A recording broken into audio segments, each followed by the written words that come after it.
Hello, and welcome to our first Philosophy in the City event of the semester.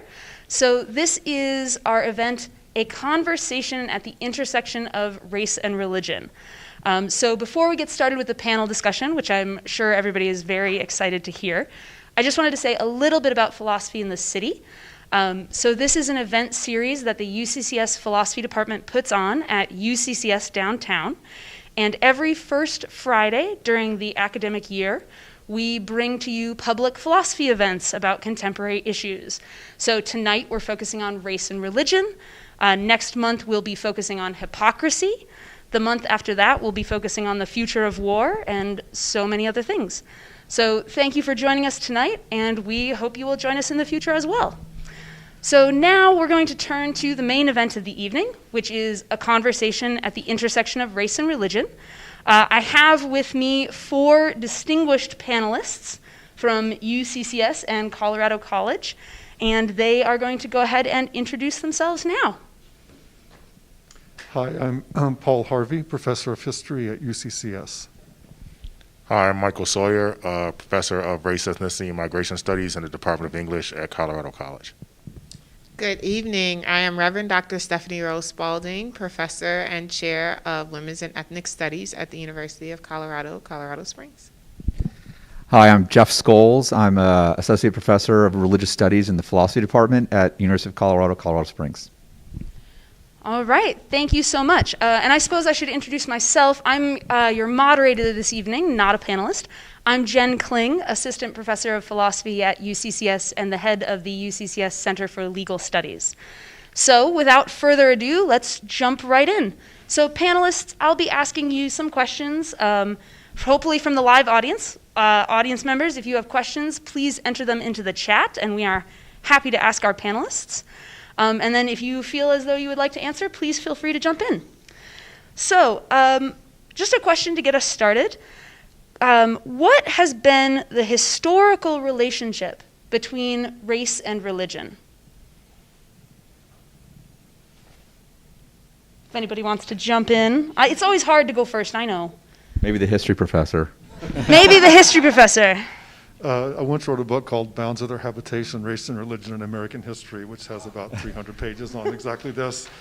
I don't have time to talk about 300 pages, but one of the main points of this book is that people perceive the United States as being a land founded on religious equality and democracy and these kinds of things. And at the same time, obviously, a land founded on slavery and racial inequality.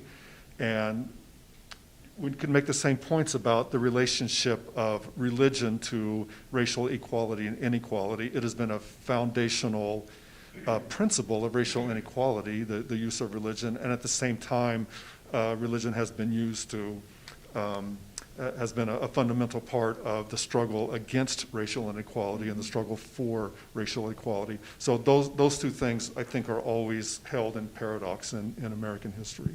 Mm-hmm. Thank you. Would anybody else like to chime in? I think we also have to be mindful that race is a modern construct that we attempt to use ahistorically. And so race, as the way it is understood today, is only about 500 years old, as opposed to the existence of human beings on the planet and religion and how that plays out in coordinating and organizing human interactions. Mm-hmm. Mm-hmm. Yeah, I mean, I think that's true. And also this question of how do you construct the human, right? Because we don't understand animals to be practitioners of religion, right? So part of the notion of the subhumanity of the racialized black subject was predicated on this notion that they were not eligible or necessarily participant in notions like complex religious practices. So that's where this notion of the savage comes from, right? Those who, notions of cannibalism, all these kinds of things that were considered to be paganistic religious practices that couldn't reach the kind of level or refinement of something like Christianity or the great monotheistic religion. So part of the exclusion of the black subject from the notion of being human, which is part of this racialization, is dependent upon that type of construction. Mm-hmm. I think that's really, really interesting. So if I could just jump on that for a minute, would you say that the concept of race is a biblical concept, or would you say it's a thoroughly modern concept, as Stephany suggests? I don't know. I mean, from my perspective, I don't know that it's an either-or proposition, right? Mm-hmm. Because I think that what Stephany pointed to is the ahistorical nature of the question. Religion's an ahistorical concept, right? Mm-hmm. It's a practical matter, because the notion of monotheistic religion that runs roughly from this notion of God's creation, obviously it doesn't span the notion of the creation of the earth or the cosmos as we know it. So it's always out of sync with kind of temporality. Mm-hmm. But I think as we reach the kind of period of construction of the subaltern other kind of past being an outsider, right? You're either in the city or outside of the city. Mm-hmm. So religion becomes one of the markers to determine whether someone's part of the in-group or part of the excluded group. And so race then becomes another one of those markers, and oftentimes they overlap one another, right? If you're part of this race or ethnic positionality, you're also part of the outside group. So that's how I think they kind of operate in tandem in certain epochs. Mm-hmm. And I'll say, as Stephany and Michael alluded to, the fact that modern race is certainly a relatively recent construct, and even the concepts of whiteness and blackness, which were certainly constructed in tandem with each other. If in fact, which that is true, it's a relatively recent concept, it's certainly not explicitly stated in the Bible, obviously written a long time ago. However, the Bible has certainly been used in the 18th, 19th centuries to justify slavery, to perpetuate Jim Crow law. So it's whether it's the curse of Ham, one of Noah's sons, in this really bizarre story in which white, in particular Southern pastors in the 19th century, used that to help justify racial superiority of the white race. But then that goes in tandem with the construction of race as it existed at that point. So in other words, the way we talk about race and whiteness and blackness now would be a foreign concept during biblical times, certainly. However, the Bible has a deep relationship to race relations and the perpetuation of white supremacy, without a question. Mm-hmm. Thank you. Would anybody else like to chime in, or shall I continue? Because I have a question that I think is closely related. So just speaking to this so the biblical connections and understandings that you all are discussing now, one of the things that seems to be true is that many white evangelicals and non-evangelicals as well seem to consider themselves to be what we might call colorblind. Could you talk about maybe some of the theological reasons for this kind of identification with white evangelicals?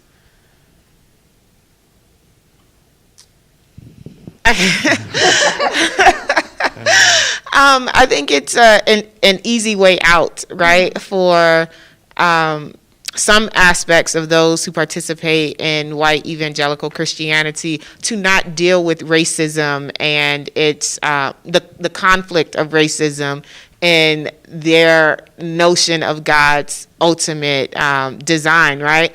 So if we are even looking theologically at the place of how race comes into conversation with Christianity in the formation of the United States, but even the age of exploration, there was a cognitive dissonance, a spiritual dissonance, to be able to articulate on one hand that these beings, these bodies that are emerging or that they are coming in contact with Africa are not human bodies, right? That they are of another species, while you are still trying to advocate for a monotheistic and single creation theology, right? Like, how then do you get these beings that are on the planet that are for some people human and not for others, and then you have a single creation, and so there has to be some level of connection when you don't believe in evolution either, right? Mm-hmm. So how do you make sense of all of these different things? And I think in this modern space, for white evangelicals, it's not to know that history, not to know the connections, not to want to have to deal with the contradictions in and of itself, but then also yearning for, we are all one and God loves all of us. So I would add too to what Stephany said that a part of it certainly is not wanting to deal with it, and a term like colorblind enables that. But it also protects the power that whites continue to hold on to, because, within evangelicalism, individualism, whether it's your individual soul, it's the individual that stands before God as opposed to more of a collective sense in which God speaks to a group of people or something along those lines. Colorblind, and whenever I think colorblind, I always think of the term meritocracy that usually follows. I study sports, and ideally, this is not true, but sports is supposedly this colorblind meritocracy. It doesn't matter what color you are. If you can play and make the team and be good, you make the team. We don't care. That's not exactly true, but this is the narrative that is often told to us. But if white evangelicals are thinking in terms of the world really should or does operate as a colorblind meritocracy, that then means that every single individual is on his or her own to make it. And if you don't, it's not the society's fault. It's not certainly structural hindrances that may be keeping you from getting there. It's on you. So there's this individual responsibility that has theological roots in white evangelicalism, but that then extends to race when colorblind meritocracy is discussed. There's other ways in which evangelicalism, as it kind of looks through a white racial frame, gets us this, but colorblind ideology fits very, very well with kind of evangelical theology as it's kind of filtered through a white racial frame. Just something to add on to that as far as evangelical individualism is concerned is a very deep belief among many people that after the Civil Rights Movement, for example, there's much movement among Southern evangelicals and others to say the way that we can overcome this kind of history is to form individual kind of relations, because the answer is ultimately an individual one. It's one of cleansing the heart more than cleansing the society, because you can only cleanse the society through cleansing the heart. This is something that Martin Luther King argued against consistently all the time, over and over again, but is such a profound, is so profoundly a part of the evangelical worldview and the evangelical structure that they almost have to come to that conclusion following their own premises. So just because we've been talking about sort of white evangelicals and the evangelical church, right, which has a sort of a white racial framework, right, and this sort of history, I'd like to ask a little bit about the history of race and the black church, and how the sort of historically sort of the black churches have been a bastion, right, for black Americans in the United States. So is there a distinction there with how black churches are viewing race as compared with white evangelicals? I'll take a stab at some part of that, right? In this country, in the Atlantic world, kind of broadly defined, right, the restriction of enslaved black people from gathering in a single place was oftentimes only broken down with respect to being in the church, right? So it becomes a notion of a type of public sphere that gets assembled because that's the only place that black people can safely gather.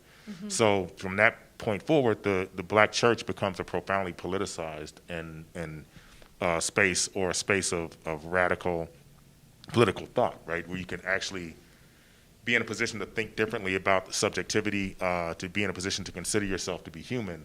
So I think that informs the way that the church has always been, the black church has always been an explicitly political institution as far as, in roughly in the Atlantic world as we define it. And I think that kind of continues today, right? And I think it's about this notion of gathering, it's about a notion of collective, a collective notion of lamentation in some sense, right? That's why I think black church is so closely also related to the blues and music as well, right? Because the blues becomes a space of lamentation and also a space of communication of things that could not be expressed verbally, and also fits along with the restrictions on publication, restrictions on literacy, all these kinds of things. The church filled that gap for a long period of time. Yeah, and I think that there's no way we can get to all the levels of this question in an hour, or even the 5 minutes that we answer this question. But part of it is the assumption that African people enslaved in the U.S. and throughout the Americas or whatever had no relationship to religion prior to Christian or, white Christian slave society or what have you. And what was gained, lost, utilized, converged in this space that allowed for the expression of humanity, right? Because again, as Michael points out, you don't get to be human if you have religion, right? Or if you don't have religion. So religion in and of itself is a manifestation of one's humanity. Spirituality is one's manifestation of humanity, because other species don't engage in that practice. They don't have a moral, ethical center and structure and value system. But then the Black church also becomes almost everything else for those enslaved and post-enslavement, right? It is the schoolhouse. It's where people learn to read, right? It's also where community is built, where families get to actually be created, even in a slave structure, right? Through marriage and being able to see each other on weekends or what have you. But it's also inculcation into a place of oppression, right? Like the way in which the church was utilized to keep people subjugated and to keep them enslaved, and to teach that the Bible, that Paul is very clear about, embrace your slavery, all of these different things. And so the complexity of that question will only allow us to just like scratch the surface.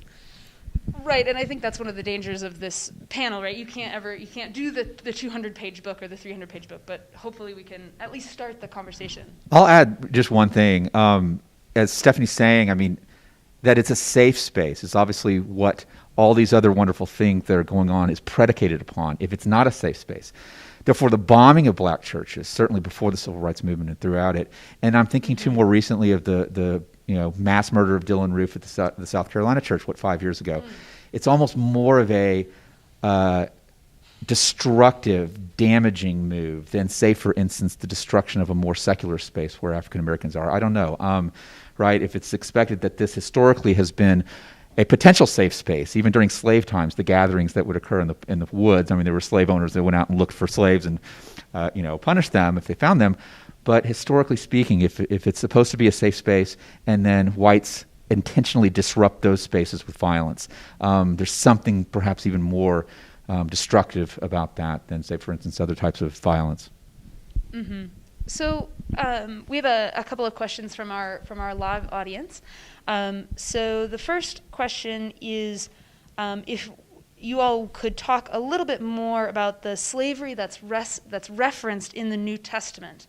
And what that slavery is based on, right? So you've spoken a little bit about the notion of religion and humanity, but also the notion of race as a modern concept. And so if you all would just talk a little bit more about sort of how slavery is understood in the Bible, and then also a further question that just popped into my head, which is, so then were white Christian slave owners co-opting the Bible, right? Was that a co-optive action, or were they using something that's already there? Does that sort of make sense? This is a two-parter for you all. I mean, I think first it's important to know that slavery is kind of a genus, and American chattel slavery or Atlantic world chattel slavery is a particular species of, and we could probably better use the term coerced labor, right? So every societal order has always had practices of coerced labor. The problem is the particularity of Atlantic world slavery, that it was racialized in a particular sense, and also the notion that the shifting it to be matrilinear from patrilinear rendered it impossible to get yourself out of, right? So that means that in typical societal orders prior to that, the status of the individual followed the status of the male partner in any relationship, right? So here in the Atlantic world, they shifted that so it's matrilinear. So that allowed slave masters kind of unfettered access to Black women's bodies, that allowed them to continue to produce enslaved people. So that's one important thing to note, that the New Testament has nothing to say about any of this, right? These are all 17th and 18th century constructions that then, I think you're right to kind of use the term co-opted, right? In the way the biblical text can then take a term like slavery and then apply it to something that has relatively nothing to do with the evolution of the actual practice as it's practiced in the Atlantic world. I'll say this too. Just thinking about the different ways slavery is certainly not chattel slavery, but their conception of slavery during biblical times in the New Testament is referred to. There's a passage in Ephesians that was quoted often by, white pastors in the 19th century about slaves obey your masters, and even just that one line supposedly is enough to justify the existence of the peculiar institution. But there's more interesting to me, at least, is that passage. I believe it's in Galatians. Maybe Stephany can help me. Where it's Paul writing to the Galatia, saying there's neither Greek nor Jew, neither slave nor free in Jesus Christ. And that is often used to claim that Paul is somehow kind of like a proto-abolitionist and one who is wanting to abolish slavery. But the language of it is, there's in Jesus Christ, there's neither Greek nor Jew, slave nor free. He's not actually talking about the abolition of the institution of it on the ground at the time. He's just saying, in heaven or under Jesus, these distinctions aren't made. But he often does this a lot in his letters. He will talk kind of about the heavenly kingdom, and that's the way we really are supposed to be. But I'm going to send Philemon, the slave, back to his slave owner, Paul. He suggests that. So in reality, it's kind of like these two worlds going on. The heavenly world, the way in which things are supposed to be under this broad umbrella of Jesus Christ, but that doesn't mean we're going to end it, right? So there is a slave and there is free here on the ground, but not in Jesus Christ. So that's the way that verse is used has always been interesting and slightly disturbing to me. And I'll add, because it's showing up even in this conversation, to the question of co-opting, that in a panel on race and religion, we're talking about the Bible and Christianity, right? Like as if that, religion is Christianity, right? And even biblically, or looking at the Torah or what have you, we know that there are instances of enslavement, but culturally, societally, there was not this idea of perpetuity, right? Like the enslavement of people into perpetuity, and that your humanity was stripped of you by coerced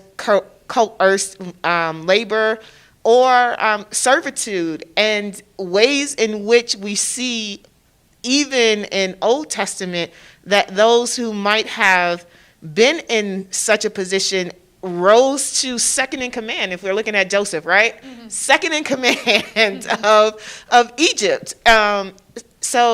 Or married into community, became very prominent figures in the societal structure that we see, even when we're talking about slavery in Abrahamic text, right? Like people's humanity was not stripped of them. Mm-hmm. Mm-hmm. Paul, did you have something you wanted to add? I'll just throw in something from the 19th century. And now we are going to return back to the Bible because it's a largely Protestant culture in 19th century America. So this is a point I often make to students, the pro-slavery forces in the 19th century actually had the better of the argument, in the sense of an argument that was more in tune with the way that people thought about the Bible in the 19th century. So there's something called common sense biblical realism, which basically means God wants us to understand what's in the Bible, so he makes it as plain as day, and we just read it and see what it says. And when you read the pro-slavery passages in the Bible, it does seem to very clearly say that. This is one reason, I think, why many abolitionists sort of leave or veer off from the traditional Christian faith, because in a sense they realize that's something they really cannot overcome within their particular society. And so they begin to say things like, some of the Bible is true and some of the Bible is not true, for example. Mm-hmm. But what the 19th century people don't really fully grapple with, of course, is the modernness of the contemporary slave system, which has absolutely nothing to do with all other different kinds of slavery all over the world and in different time periods. So modern, slavery that feeds an industrial plantation regime is something that comes up in the 15th, 16th, 17th century, totally unknown in the ancient world. But then when you apply those passages to it, in 19th century Protestant culture, it seems to have a very clear pro-slavery bent that is very difficult for abolitionists to overcome. Mm-hmm. So we have another question from our live audience. Thank you, live audience. You're amazing. So the question here is, is what you all are saying that the Bible applies slavery more to general populations or to sort of a set of beliefs or religions without necessarily giving us the proper context to understand it? Or is it's sort of, I think this is a question about like how much work is the Bible doing to provide context for when slavery is theologically acceptable and when it's not, right?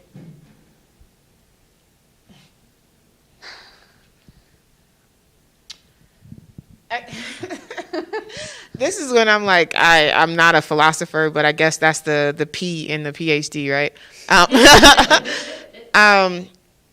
The Bible isn't doing anything. The Bible in and of itself isn't doing anything. Human interpretation of text that is captured in this thing we call the Bible is what's doing the work, right? So, and it depends on who the human beings are at the time, who have collected this text, who have assembled these books, new and old or what have you. These are human beings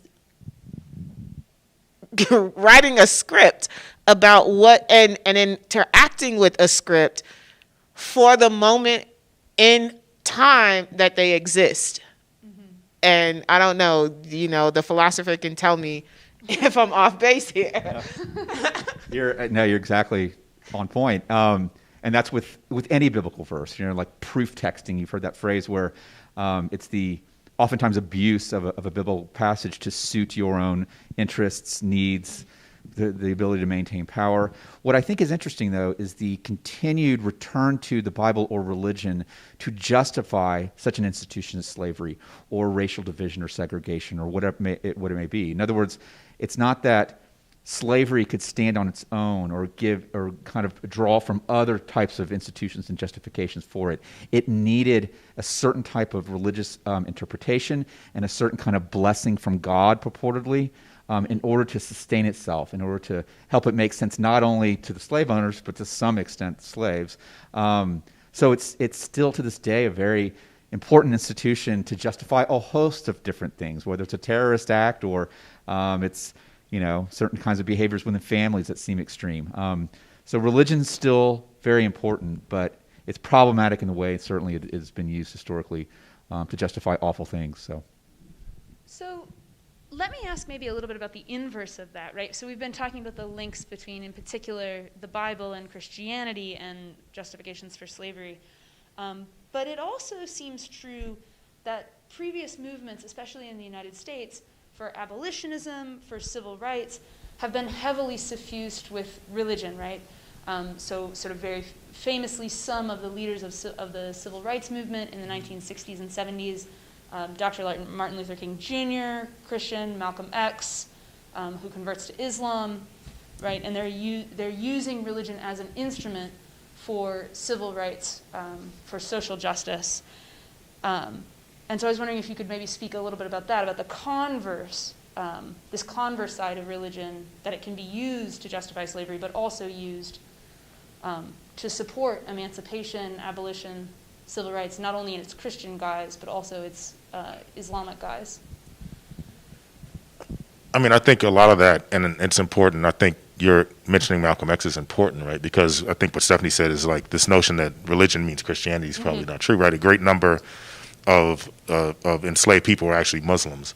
And so we first have to grapple with the problem, the way that Islam problematizes the disorientation of Atlantic world slavery, right? Because an enslaved Muslim necessarily knows which way Mecca is, necessarily has a language that is not understood by Western European people, necessarily has a kind of communal, even atemporal practice of doing things, particularly during a day in Ramadan, creates an entire external system of existence that's not coercively applied with Western religious practice. So it's important to keep Islam, our finger on Islam, as important to think about here too. But I think this notion of how religion can be used as a converse is when religion becomes a system of morality rather than a system to inform particular behaviors, right? So if you abstract questions of religion to include do unto others as you would have them do unto you, it becomes very difficult to imagine. And that's what's so important to understand the dehumanizing nature of the enslaved condition is to render that other not eligible to be treated as an equal, right? So part of what's going on in King's religiosity and his theological practice was about this, right? About the humanism that Christianity provided, right? The notion that everyone was welcome into this tent, and therefore once you were inside of it, that meant that you were to be treated as an equal, which then obviated these questions of segregation or dehumanization. I think is how religion can be used positively to deal with these kinds of practices. But I mean, and Malcolm X explicitly post, when he gets to the message to the grassroots and those messages, he disavows, in a certain sense, the notion that he's coming to them as a with respect to religion. He says particularly, right, I'm a Muslim, but I'm not coming to speak to you as a Muslim, because he's like, religion then gets in the way. He's like, we have to take down these barriers between us and deal with the problem before us, which is white supremacy, and not let particularities of religious practice render us unable to kind of come together to solve this kind of a problem.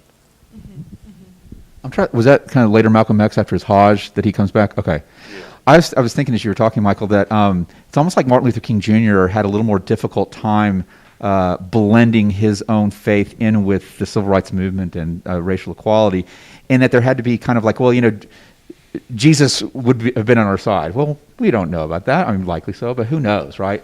Whereas Nation of Islam, specifically down to its very foundations, theologically speaking, is talking about race, right, from the very, very beginning, and certainly interpreting the Quran in certain kind of unique ways. But early Malcolm X could speak consistently with the tenets of the belief system of Nation of Islam and talk about separatism, talk about the first humans are black, white religion is evil, of Satan.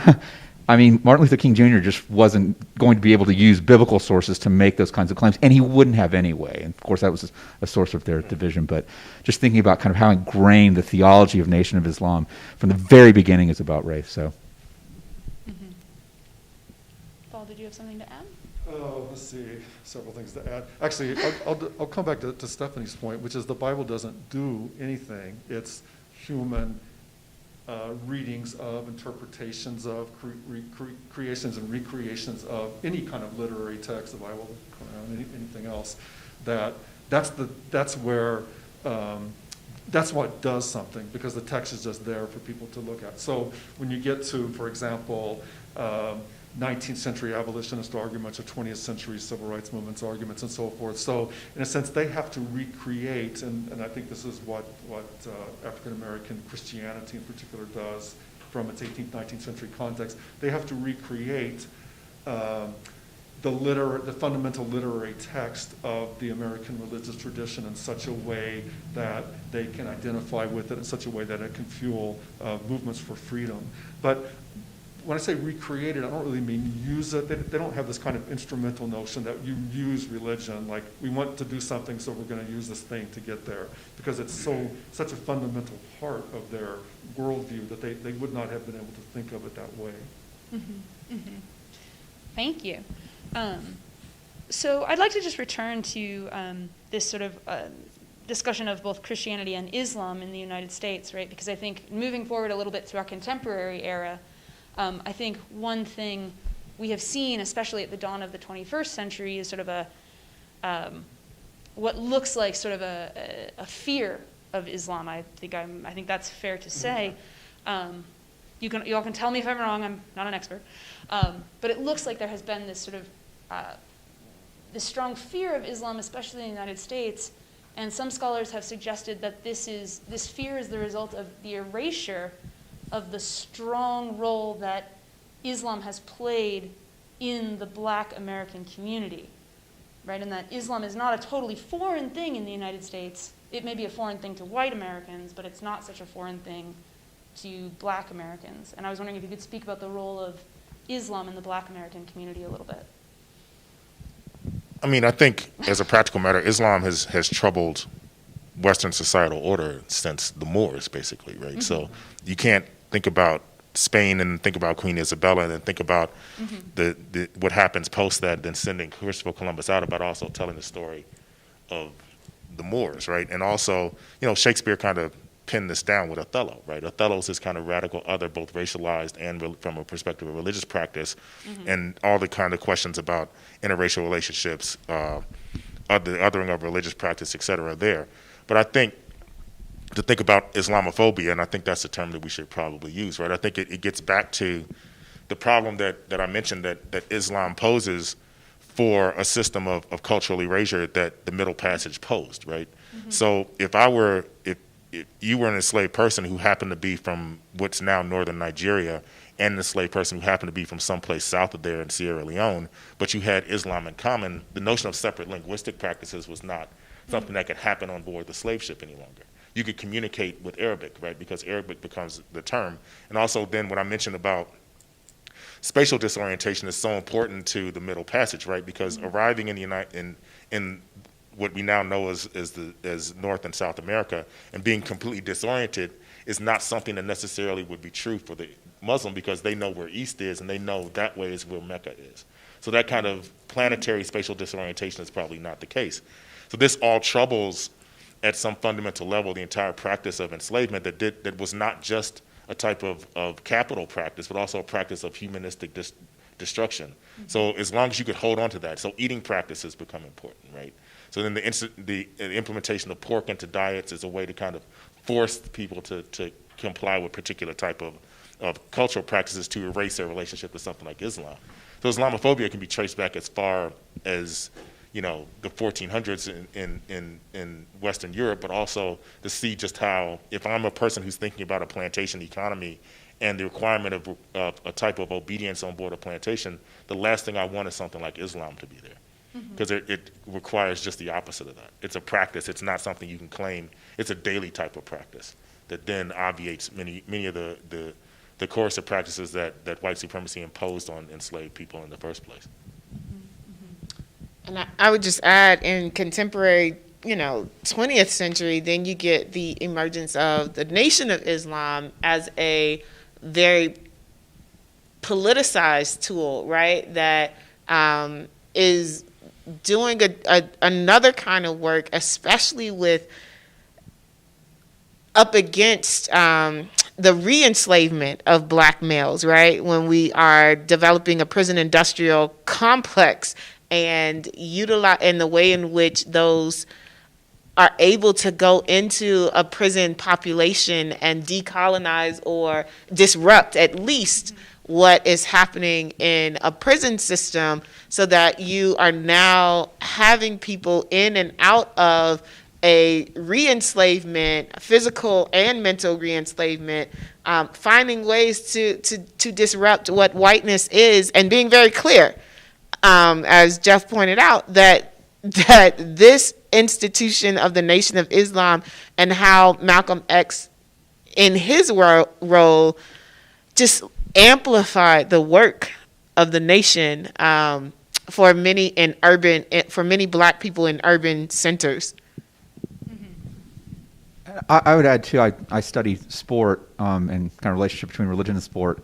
I was just thinking about Muhammad Ali and the kind of fear that he struck in white America in 1963 when he announced his conversion to the Nation of Islam with Malcolm X at his side, and then the punishments that were to follow. He made it very clear that he was not going to fight in Vietnam because he didn't want to kill other brown people on behalf of white people.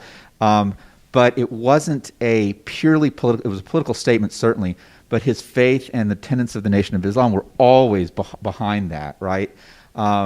So I think if he had decided or had claimed he wasn't going to fight in the Vietnam War, but he was still a Baptist from Kentucky, perhaps it would have been taken a little bit differently. But it allowed white America to associate big, angry black man with Islam. And so now before you know it, you've got, this is the religion that's going to corrupt black men. And before we know it, Islam is going to take over the United States, which has been this bizarre narrative in the United States, especially since 9/11, but it was going on back then too. So I think Muhammad Ali is one of the famous person, the most famous person on the planet in the late 60s, embodied this combination between race and Islam that allowed white America to make grand leaps to connect the two when they really weren't there. Thank you. So we have another question from our live audience. So this is jumping backwards just a little bit. So there's a question if anyone would be willing to further elaborate the link between the Bible and contemporary white supremacy.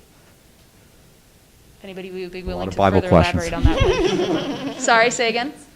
A lot of Bible questions, a lot of interest in the Bible. Sorry. Oh, yes. Could you read it again? Absolutely. So the question is if anyone on the panel would be willing to sort of further elaborate the link between the Bible and sort of contemporary white supremacy. I mean, again, to go back to Stephanie's point, it's obviously a certain biblical interpretation of a select few passages that have enabled not only slavery, but the perpetuation of white supremacy. And the one I always come back to, as I mentioned earlier, is this story of Noah and his 3 sons. After the floodwaters recede, Noah suddenly builds a vineyard, makes some wine, gets really drunk, passes out in his tent, and Ham, the youngest son, walks in on him accidentally, and it's unclear on the Hebrew, but he's either naked or half unclothed. And then the other 2 brothers, Shem and Japheth, I think, bring a blanket in, cover him up. Noah comes to, tells Noah what Ham did. He shamed the father. And so Noah curses Ham, sends him off, and says that the descendants of Ham will be the slaves, or at least servants, of the older 2 brothers. And from that story, it's been somehow interpreted that the descendants of Ham are Africans, and therefore that justifies not only slavery, but a sense of supremacy of at least one, what we now call race, over the other. That was used quite a bit in the 19th century to say it's not just, in Ephesians, slaves obey your masters. This goes back to Noah and the beginnings, quote unquote, of, or at least closer to Adam and Eve, what people were believing mostly in the 19th century, to an origin point, and that it was Noah, God's chosen person, who made this so. Therefore, who are we to disagree? So it's notions of supremacy and certainly racial superiority that are just kind of embedded, not in that story, but a certain interpretation of it that had carried a lot of weight, unfortunately. I'll take a stab at this. So here's 2 forms of white supremacy in the 19th century that I think have parallels in the present day. So the dominant form, one dominant form at least, is a kind of conservative worldview, which basically says, yes, we are all, there's neither Jew nor Greek, slave nor free, blah, blah, blah, but we also have our place in the social order, and we should behave well within whatever place God has ordained us to be in the social order. Okay, so this comes from many famous pro-slavery sermons. They basically make that point. So they actually abjure explicit racism in the defense of a kind of white supremacist order in which the right people are ruling and then the right people are serving the rulers effectively, okay? Then there's another form of this in the especially in the later 19th century, which takes on a more explicitly racist cast, which begins to interpret like, okay, here's the tribes of Israel, and which tribe represents white people, and which tribe is supposed to be in control, and which tribes do the wrong things, and so God has punished them, and the son of Ham stuff gets into this as well. So both that's a sort of a minority view, I would say, but it begins to rise in the late 19th century as you see a more explicit post-Civil War racism. So I think when you look at the present day, you can see both of those things. And when you look at, I think what the questioner is probably referring to are contemporary movements of explicit white supremacy that someone like Dylan Roof would have been responding to before he commits his evil act in Charleston in 2015. And so I'm no expert on this, but the experts who looked at this kind of literature, when they look at what kinds of biblical interpretations they make, these really come out of this 19th century explicit racist mythologizing of tribes of Israel, which tribe of Israel becomes Caucasian people who are under threat from all of these savage peoples around them effectively. Thank you. So we have another question from our audience, because they're awesome. So this person is asking to hear a little bit more about the religion of enslaved peoples in the U.S. So the questioner asks just to hear a little bit more about the religions of enslaved peoples in the U.S., because they say that in Latin America, often the religious traditions of enslaved peoples resulted in sort of linking up to Catholicism or with religions such as Yoruba that is practiced in Brazil. And so I think the question is a little bit about asking about enslaved persons' religious traditions and how that gets integrated maybe in contemporary religious practices in the United States. I think that's right. If it's not right, Yeah, I mean, I think hop back on the chat. Yeah, it's really important to, particularly when you're thinking about syncretic religious practices like this, right? So in many ways, what happened particularly with practice of Christianity. When enslaved people were allowed to practice Christianity, they were oftentimes practicing their own religion and hiding it behind the veil of Christianity, right? So many of the Catholic saints were then manipulated to actually represent the gods of their own kind of indigenous kind of religious practices. So that's where notions of Bandung, what we know as voodoo, what happens in French colonial America, what happens in Saint-Domingue, what we know now as Haiti, were all about this kind of notion of creating religious practices that were often veiled from the actual white gaze to allow them to do what they wanted to do in the first place, but hiding behind this notion of a particular kind of Christian religious practice, which is where I'm saying it becomes a type of public sphere for the ideas to circulate and also allow them to try to reach back and maintain their cultural roots at the same time. And I would again add that you don't ever have a complete break from indigenous African religions, Islam or anything, as people are enslaved in the Americas, particularly even in the United States. The manifestation and adaptation of Christianity still allowed for very cultural African indigenous practices, the ring shout, the catching of spirit, and being reinterpreted in a very Christian way of like the Holy Ghost and speaking in tongues, and very much what we get in Protestant Pentecostal experiences, right? Like it's still very much a part of who drumming and all of that became a part and mixed into what African people understood and ways in which they began to embrace what Christianity is with who they are. So I think we have a kind of follow-up to this question, which somebody asks if the panel could speak to traditional or indigenous African religions and the impact that American chattel slavery and the Atlantic slave trade had on these African religions and the current state of these religious practices, both in the USA and sort of more broadly worldwide. Well, the immediate impact was the demonization of indigenous African religions, right? That anything that did not reflect the current interpretation of Christianity was then looked at as problematic and continues to be looked at as problematic. So people who are, and voodoo and Candomblé and Santeria and all of these different kind of syncretized religions are still practiced in the United States, throughout the Americas, but the way in which it's received by dominant culture, homogenous American culture, is a bastardization, not real religion, devil worshiping, all of those different kinds of things.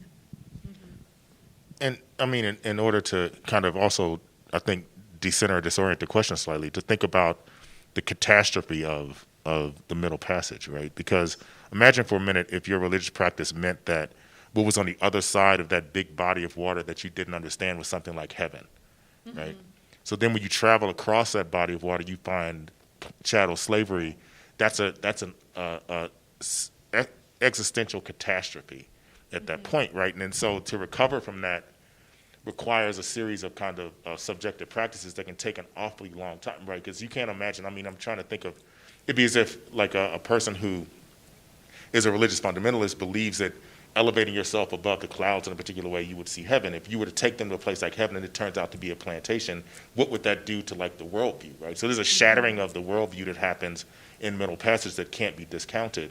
And the question of the recovery of that, I think, is exactly what Stephany's saying, is right, to try to, it can't completely go away, but the question is, how is it disoriented in the mind of the person who had grown up over eons believing that this is the world they lived in, right? Because I keep going back to this notion of spatial disorientation.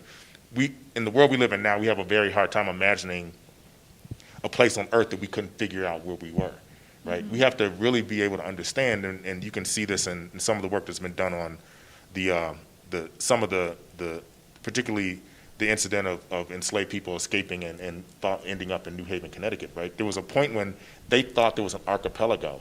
Literally, they keep landing along the side of the United States. They really believe it's an archipelago that goes back to Africa to just tell you how disoriented they were with respect. It's hard to imagine living like that, right? So I think there's the catastrophic nature of what happens in the Middle Passage, what it does to kind of necessary religious practices, I think is important to notice, then to be able to try to hold on to that and recreate it and use it as a system of self-belief to believe that things will work themselves out, I think is so fundamental to Black people's relationship to religious practice in the New World.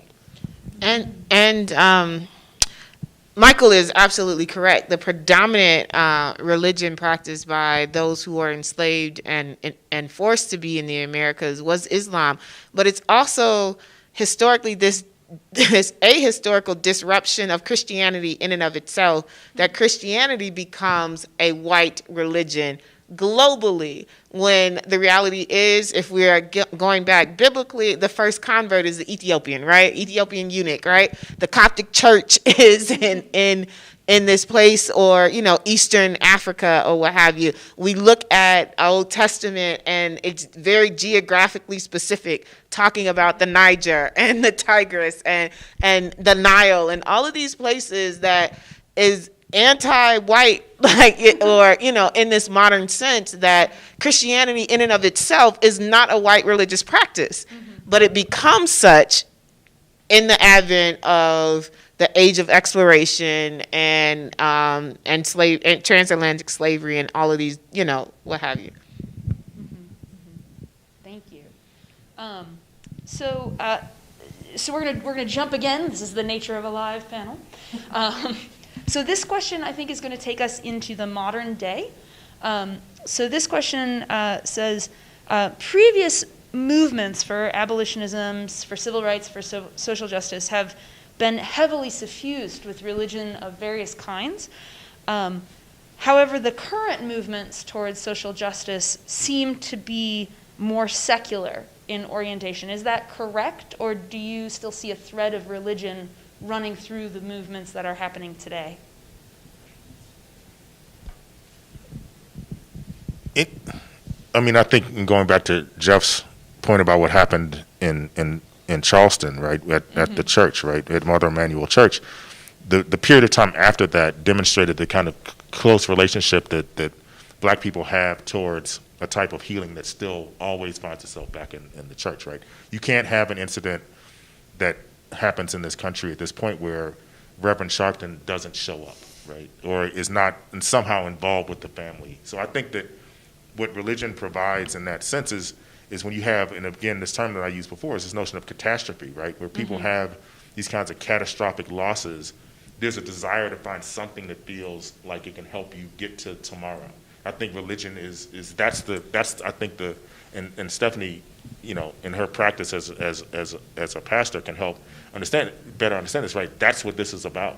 And so I don't think it's secular in the notion that most things are secular, right? We live in a secular world, but then the sacred becomes that thing that you can go to, whether it's an explicit practice or just this kind of, this kind of thing that plays in your mind that maybe this is what will help save me in this kind of instance. So I don't view today's movement as necessarily secularized in that way. I think it's complex in its orientation, and without people necessarily, quote unquote, presiding over it, like Martin Luther King or Malcolm X may have. There's a possibility of believing that, but I think that the religious practice still is of primary importance in any type of Black radical political tradition. And I think what we're experiencing is an ineffectiveness, or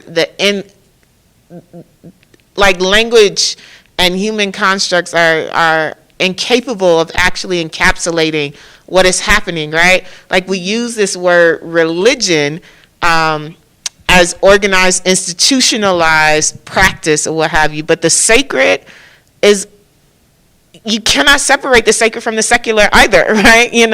And the sacred articulation of one's humanity and quest for justice, like, there is no separation from that in the spirit. Like, even the preservation of the planet is because people are recognizing it as sacred, So environmental movement, humanism, all of that is about the things that we worship and the things that we value and the things that touch us in ways that are intangible. And I wonder if the perception that, say, the Black Lives Matter movement is more secular in appearance than, say, the Civil Rights movement is kind of what Michael's referring to. It's decentralized nature. When you have either a central or several central leaders, for better or for worse, the world tends to look to them. And if they happen to be using religious language or come out of a religious background, the movement is going to be labeled more religious. But perhaps there was no, on the ground, real difference, as you're suggesting. It's just that perhaps the decentralized movement of Black Lives Matter means that it's not going to be able to be tagged or labeled with a kind of religious label that you could attach to a singular or a group of leaders. I don't know. Well, just speak as a historian, and to say that the one premise of that question I would dispute a little bit is that these movements were religious in the past and they don't seem so religious now. But in fact, the kind of movements that they were referring to had a multitude of different kinds of sources, a multitude of different kinds of mentalities coming into them. So just to speak, for example, to the civil rights movement in the middle of the 20th century. So of course it's identified with King and so forth. But look at the leaders of the NAACP, Walter White and others. They were atheists, actually. They weren't religious at all. They didn't talk about it publicly because it wasn't popular, but they were just flat out free. There's a strong black free-thinking humanist secularist tradition that feeds into this, while at the same time they recognize that to move masses of people, churches were good ways to do that. And so I think you see a similar kind of melange of different philosophies and different views in the present day movement. It's not so different from the past. Thank you. So we have another question related to this. So this person asks, with the global pandemic combined with the wide availability of the internet, do you think that the secular population is likely to find a louder voice and greater influence in race relations? And sort of along these lines, will religion, do you think, lose some of its power as an influence on society?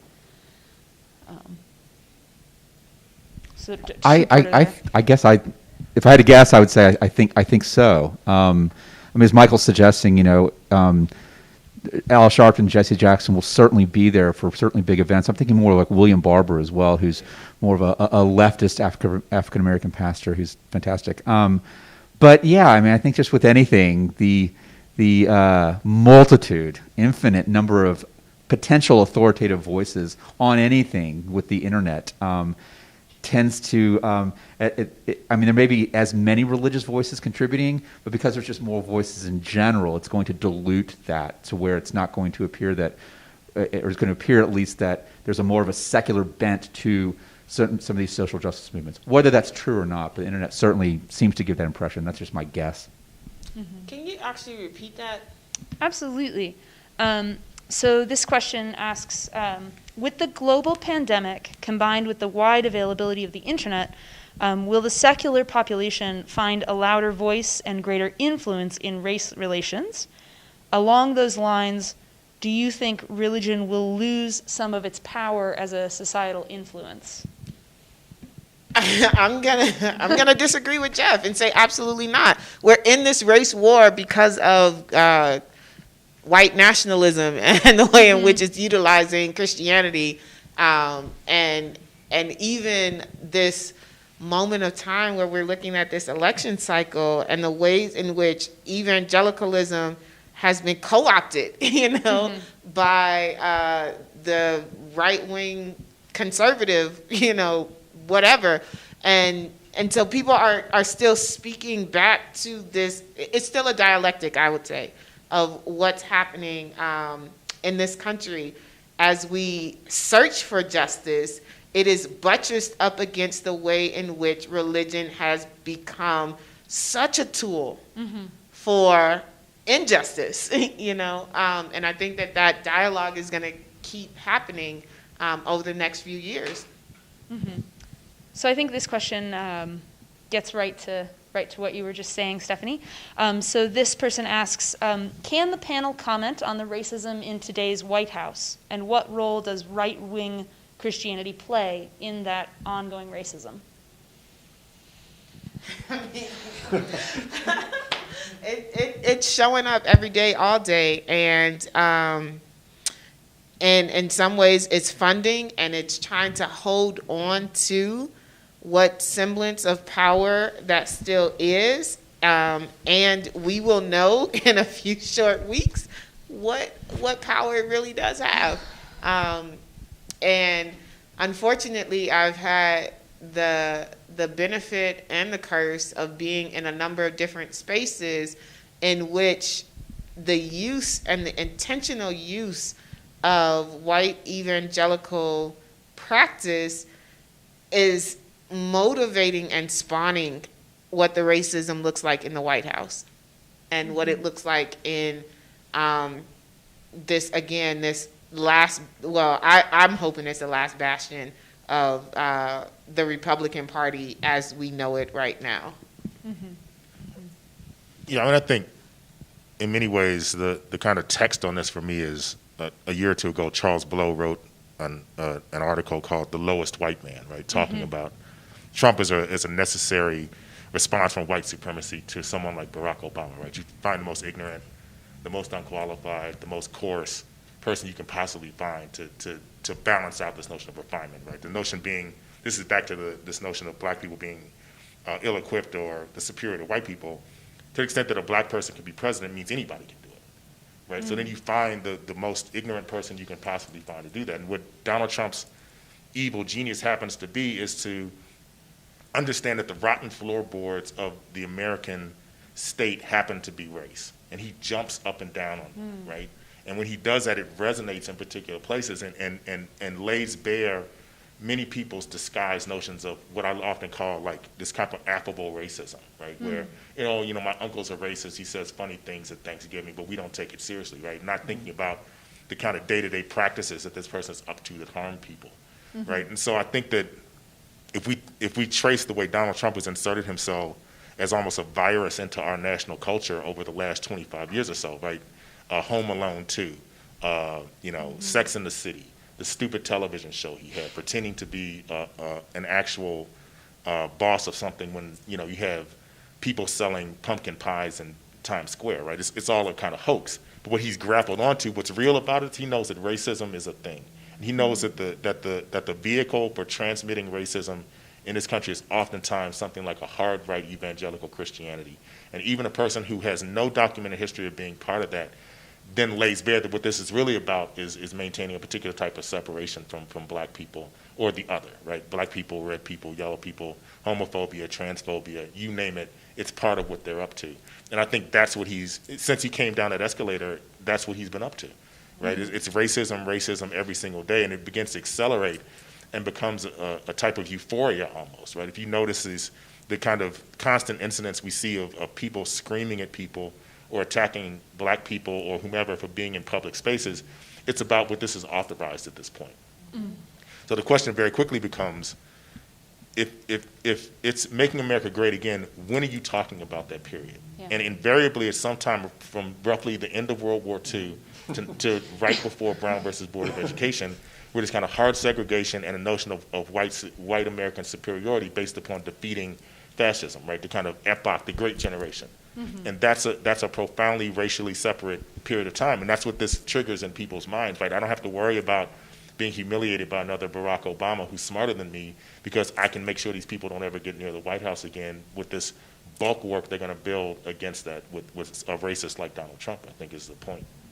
And it's so effective. Like, it's so effective that you have, even in black and brown community, people voting against their own interest because they can use religion, right? You have, like, ink is still wet on the citizenship papers of immigrants who will buy into, but we have to save women from getting abortions, and the use of God's doctrine, or this theological perspective of we have to do God's work to, police women's bodies. Otherwise, everything else is going to fall apart. So people are actually denying the racism that's directed toward themselves, right? In black and brown communities, because of the way religion is being used in this administration.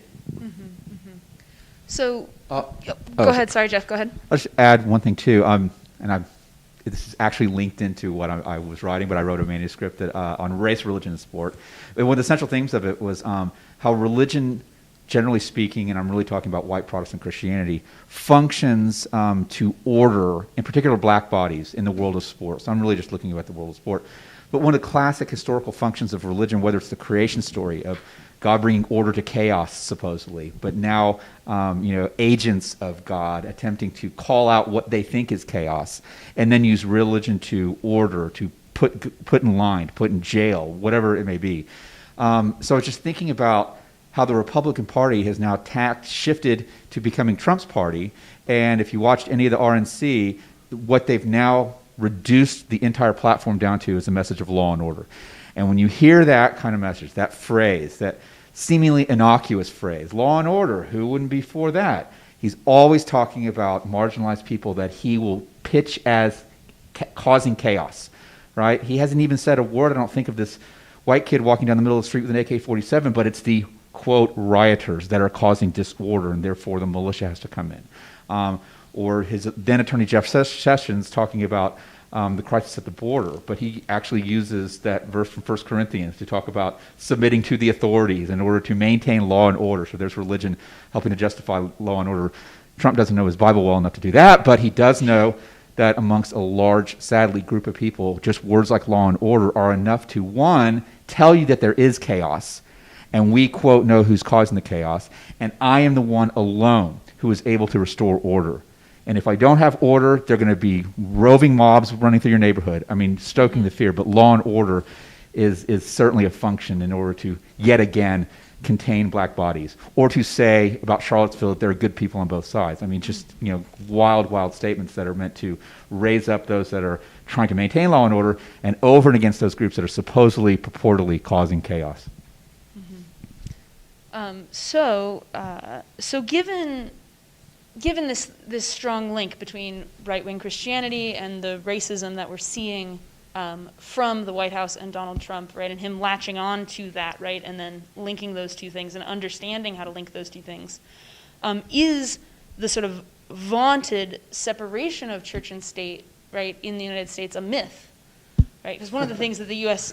says a lot, right, is that there is a separation of church and state. We teach that certainly to our children. So is that just a mythos that is not true? It's true and not true at the same time. Jeff and I are teaching class on exactly this point right now. So, we were just talking about this in our class on Tuesday on Zoom, WebEx, whatever. And one is, it is true. There is separation of church and state. There is a First Amendment. These things have meaning. But those things have meaning within the context of a religious culture which de facto defines actually what you can and can't do, and what a term like church and what a term like state means. And so, for example, when we get to these questions of contemporary racist and American government policy that we were talking about, there is a kind of de facto white Protestant Christian nationalist history that, ironically, I was going to respond to your question earlier by talking about Stephen Miller, the figure in the Trump. This, to me, is the most important person in the Trump administration. In fact, I think he's more important than Trump because he actually knows how to accomplish his policy goals, and Trump is kind of just all over the place and doesn't really have a plan. Stephen Miller has a plan to enact those goals. Stephen Miller happens to be Jewish, so it's not an expression of his white Protestant nationalism because he's not that. But it's an expression of the white nationalist goals that have been a part of American history for several centuries, and he kind of knows how to enact those. So, in other words, both of those are true, but they're always in paradoxical dialogue with one another. So, given that, is it possible or even desirable to sort of take religion out of politics? Like, A, is that possible, and B, is that something we even want to try to do? I mean, you can legislate it. and I don't say that nonchalantly. Like you can legislate what mixture and ways in which money can be used or how you can talk in a particular space or not, you can legislate that. But if we go back to, and again, I'm not the philosopher in the room, but if you go back to just basic human beings and the fact that human beings are worshiping creatures, even if it's atheism, right? Like, whatever. You cannot separate from the consciousness of who people are what they understand about spirit and what is sacred, and it is always going to show up. And it's also going to be politicized, right? Because in this place where you have a First Amendment, where you are working towards this idea of a democracy and representation or what have you, to separate it means Rashida Tlaib doesn't get to show up. Because, right, like, she is in part elected because she is a Muslim woman in a particular space and to a particular demographic. You don't get this relationship that the United States has with Israel because there is, like, all of the ways in which we, as human beings, can never separate out from our existence what we understand to be our moral compass, what we understand to be our sacred, what we understand to be the direction of our spirits. Yeah, I mean, this is an intractable kind of problem, right? This is Sophocles and Antigone, right? It's like, do I follow God's law or do I follow man's law? So it comes down to this question of, you can have both, but the question is when they are in contest with each other, which one takes preeminence, right? So Sunday off, right? Like if we read Leviticus, you're not to be touching the skin of pigs on Sunday, but we allow football, right? It's like, like this kind of complexity in that way, right? It's like and in many ways, football becomes a national religion because of that, right? People rush home and it becomes a kind of gathering space, and we can talk maybe about what all that means, but it's God's law and man's law, and when they're in contest with each other, because the question before, right? Government itself is a myth, right? There's nothing it's not a law of gravity. It's not like, it has to happen this way, right? So, and what happens is it's ordained and established is what the notion of always tethering even secular governmental practices to something like religion that said, okay, God said for you to start this government, so it's authorized, so go ahead and do it. It's difficult to disorient that as well, right? And the perpetuity of governance depends upon this notion of it being related to something like the sacred, that means the Constitution is held as some type of sacred document, right?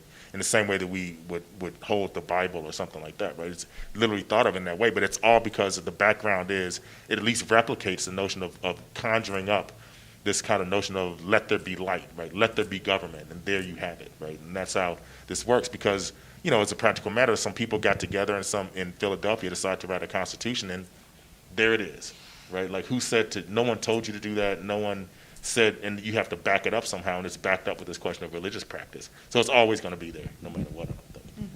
I think in a democratic pluralist society, the idea that you can just decide we're just going to separate these two things out doesn't recognize the fact that people bring their passions, their moral worldviews into politics, and we actually want them to. So to me, when I hear a question like that, the underlying premise, I think, is sort of like, can we get rid of those people that I really don't like? And the problem is, okay, I guess you could if you wanted to legislate it somehow, but then you're going to get rid of a bunch of people that you probably do like. So in my case, maybe we'll get rid of some religious right person I don't like, but we're also going to get rid of William Barber, who I do like. And I don't want that to happen, because I want him to be a part of the political conversation. And I wonder, too, if what ruffles the feathers of a lot of people is not necessarily the religiosity of some of our leaders, and some express it, usually happens in the Republican Party more than the Democratic Party, but perhaps like overt uses of religion for political purposes. I'm thinking in particular of Trump walking across the park in front of the church to hold the Bible up. As Paul and I will discuss this later in our class about Trump's own religiosity, or in particular the means in which he's utilizing certain kinds of tropes that are going to appeal to white evangelicals. You may not know the stat, but 81% of white evangelicals voted for Trump. That's at a much larger, bigger clip than voted for George W. Bush, a self-professed evangelical. So he knows what side of the bread is buttered on. I don't know if that little stunt is going to work or not, but that kind of mixing of religion and politics, or church and state, I think for a lot of people is something almost qualitatively different from Mitt Romney talking about his Mormonism. There's still a mixing of church and state, but one is so radically self-serving, and the other one is just perhaps an honest statement about Romney's own convictions. Thank you. So I, in virtue of being the moderator, want to ask just a sort of another maybe destabilizing question or another broadening question, I think. So I think one of the nice things we've been returning to over and over again is that in the United States there's a temptation to equate religion with Christianity, and that's not correct, right? Christianity is a religion, but it's certainly not the only one. And one of the things we've been talking a lot about is race in the sense of black, right, of black Americans. But of course there are other groups who've been racialized in the United States, and I'm thinking in particularly of Native Americans, of indigenous persons. And I was wondering if anybody would be able to speak to sort of indigenous Americans and their religious practices and how we understand sort of the Christian Protestant-like diaspora into the United States and how Native Americans and Native American religious practices have responded to that. I mean, it's been catastrophic, right? I mean, it's like you can't think about the notion of manifest destiny that becomes this kind of, has these religious undertones, right? That the notion of the land belongs to whomever can take it and control it, and the theft of land, the kind of binary propositions, right? The genocide of indigenous people combined with the enslavement of African people creates the foundation of the American project, right? And the same type of catastrophe we've been gesturing at that happened to African religious practices also happened to indigenous religious practice, right? Because it's so land, from what I understand of it, I only go so far with this because I can't responsibly comment in details of it, but it's so tethered to land practice, it's so tethered to spatiality. To disorient that is to do the same thing, right, that we were talking about before. So this becomes an actual practice of white supremacy, I believe, to push people off of this notion of primordialism, right? The notion of belonging and coming from this land becomes an essential practice of white supremacy to disrupt in order to take over and create this notion of it's destined, right? Manifest destiny is empirically a type of notion that God is therefore ordained, that we're allowed to kind of sweep these people out of our way, take their land, do with it what we will, and force these people to work on it to give us the things that we want, right? I think these are binary propositions, and you're right that we should always be mindful that these things happened coincident with one another, and one can't happen without the other, I don't think. This is a subject of much debate and controversy in the scholarly community right now, and it really comes down to this. So Native Americans have brought many kinds of cases to court, the peyote case, lands cases, and so forth, and what happens is they usually don't win. And they're bringing them on the premises of freedom of religion, First Amendment kinds of arguments, and those have not historically been very successful. And so one of the reasons they've not been very successful is because there is a kind of de facto idea that religion is defined by belief. Belief comes out of Protestantism. But Native American religious practice doesn't have to do with belief. It has to do with ideas about land, ideas about spatiality that we were just talking about a moment ago. So the question then becomes, to what degree can Native American religions be protected by courts, be protected by legislation? And many scholars are very skeptical of the degree to which that's ever going to be an argument that is going to work at all. On the other hand, we look at the case, the recent pipeline case. What was the name of it? Standing Rock or the... What's that? Keystone Pipeline. Yeah, Standing Keystone. Rock. Thank you. I couldn't think of the name of it. Okay, in which Native American religious practice became a central part, not dealing with a federal court case or anything like that, but it became a central part of a very important protest movement. Okay, so there are all these other kinds of sort of lower level controversies above some of the most famous ones that have gotten to the Supreme Court, where in fact it has served to be a pretty good ally. Thank you. So we have another question from our live audience, which is cool. It proves there are people watching, I think. So this question is for the whole panel, and it asks if anybody on the panel could speak about the notion of spiritual bypass of this idea that by engaging in certain kinds of religious practices, we could transcend or move beyond sort of responsibility for racial injustice, right, and just move into this space of of toleration and exaggerated kindness, right? That somehow we could use religion to transcend responsibility for racial injustice. Kind of what the writer calls a spiritual bypass. I mean, it's talking about white evangelicals earlier. I mean, I think that's probably a pretty good term for how a lot of white evangelicals approach race. And whether it's a spiritual bypass or it's utilizing, I keep coming back in my mind, this book called Divided by Faith by these two sociologists, written about 19 years ago. But they talk about individualism. They talk about a term called relationalism, where oftentimes if you hear terms like racial reconciliation as opposed to racial justice, it might likely be coming from someone that says, hey, we just all, like Rodney King, we just all got to get along. I just need to be friends with, mixed race friendships, and then everything will be okay by bypassing real concerns about justice, right? And then there's an anti-structuralist bent to white evangelicals that want to, it ties into individualism, but it's not going to blame one's problems on structural hindrances that you have absolutely nothing to do. If you're in prison, it's because you did something wrong, period, end of story, move on. So I think a lot of white evangelicals and non-white or white non-evangelicals, they would love to bypass difficult things like racial history by utilizing their own spirituality to do so. I hope some are waking up a little bit more nowadays, but I don't know. And I would say for myself, I can't speak to this bypass because it's incongruent, right? Like it is incongruent to what I understand spiritually, again, whatever language you want to use, religiously, theologically, or what have you. Like there is no way to bypass the demonizing and the dehumanizing of another person's humanity and call it God or call it divine and call it sacred or what have you. It is, justice is love practiced in public, right? So it's all of there is no way to bypass and think that you are doing God.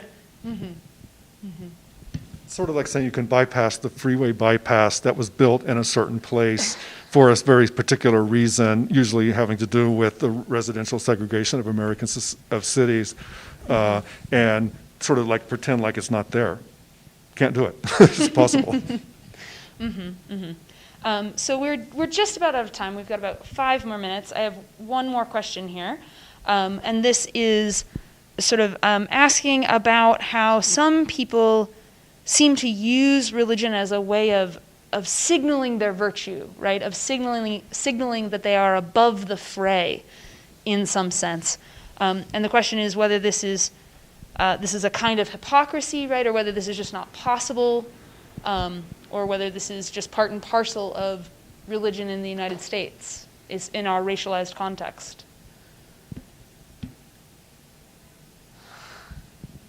I think it's a cultural question, the way religion situates itself as a type of cultural marker, right? I mean, it's like to proclaim a particular type of religious practice is, again, so long as it doesn't trample on or obstruct the rights of others, seems fine to me, right? It's like many of this, I mean, you can extrapolate this to thinking about restrictions on someone wearing a burqa, right? Where this notion of you shouldn't be doing that because it signals a particular thing, right? So we have to be very careful, I think, in trying to deal with the way in which people determine that they would like to express themselves of something that's an integral part of their kind of humanity. I think that's fine. I think that only when it crosses that line to be oppressive or becomes a type of way to otherize, to the extent that you're not doing it, then we can attack you. I think that becomes problematic. But I think that, and this is outside of this, and the religious scholars and practitioners will know better than I, this notion of do not let the left hand know what the right hand is doing, right? Practice religion outside of the public view is that to me sounds reasonable in certain ways, but I don't think there's culturally a big problem with people expressing their religious practice externally.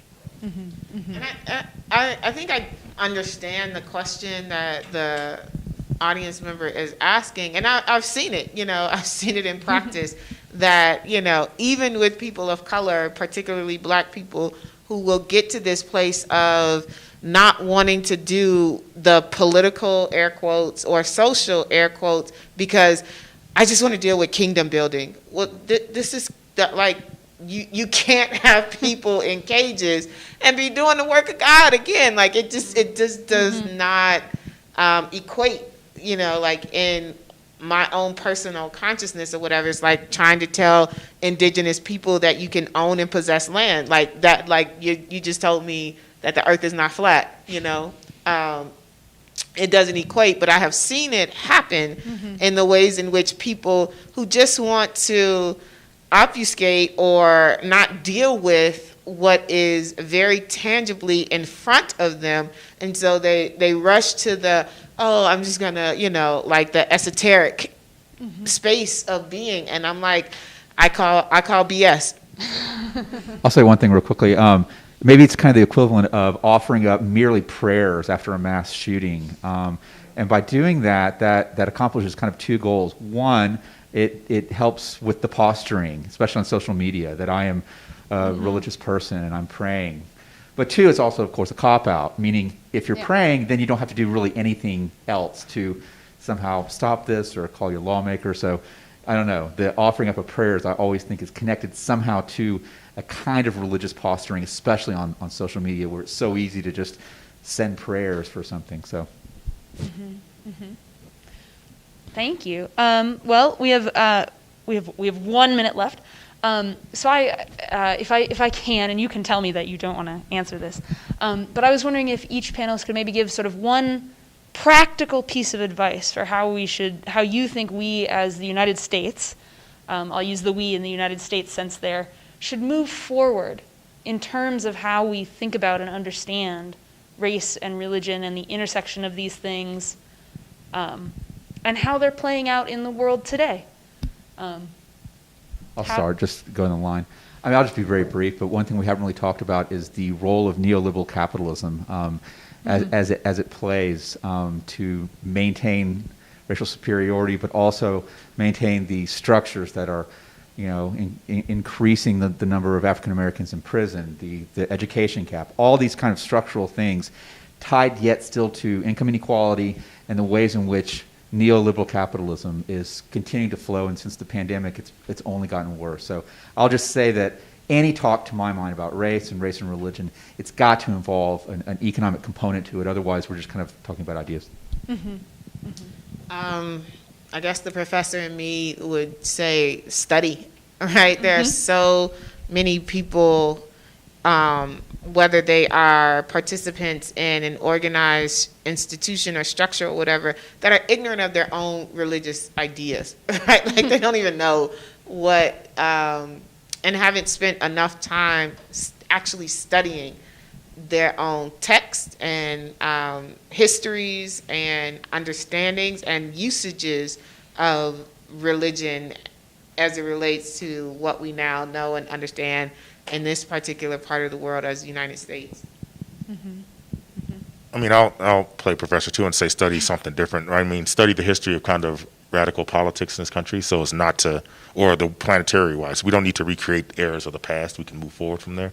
And a lot of wasted time in political movements is doing over again things that have already happened to get to that place again. So just study enough to move forward from a position of positive momentum. Americans historically have been trained to think individually, but in order to confront this problem, you have to think structurally. Excellent. Well, thank you so much. I wish there was sort of 100 people here who could give you a huge round of applause. So we'll do our, there's only like 4 other people in the room. But thank you so much. That was fabulous. I definitely learned a lot. I hope everybody watching at home learned a lot. And I will just plug Philosophy in the City one more time. So if you enjoyed this event tonight, please look for us. We'll be doing an event again next month focusing on hypocrisy, because we believe you should go big or go home. So thank you so much for joining us, and we hope you have a lovely evening and Labor Day weekend. Thank you all.